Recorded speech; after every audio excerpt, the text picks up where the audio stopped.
కాంచీపురంలో కామాక్షి అమ్మవారు రాత్రిపూట తామస రూపంలో ఉండేది. ఆ సమయంలో తనకు అడ్డు వచ్చిన వారిని తింటూ ఉండేది.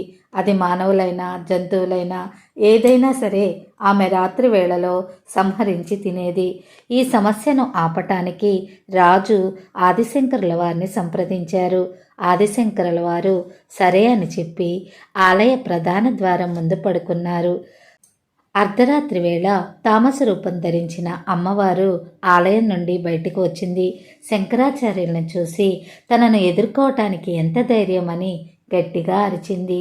అప్పుడు శంకరుల వారు, అమ్మా, నువ్వు నా తల్లివి, నిన్ను చూడటానికి నేను ఎందుకు భయపడాలో నాకు తెలియటం లేదు.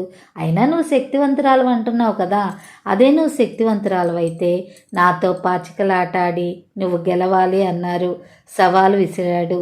ఆమె ఆట ఆడటానికి అంగీకరించింది. అతడు శ్రీచక్రాన్ని గీసి దానిపై ఆడటం ప్రారంభించాడు. ప్రతి కదలికను గెలుచుకోవటం ప్రారంభించాడు. కామాక్షి మాత శ్రీచక్రం మధ్యలోకి వచ్చినప్పుడు ఆమె ఓడిపోయిందని ప్రకటించి వెంటనే ఆమెను శ్రీచక్రంలో బంధించాడు. శ్రీచక్రంలో బంధించిన అమ్మవారు ఆదిశంకరుల వారిని కనులారా చూసింది. అతని మేధాశక్తికి ఆనందపడింది.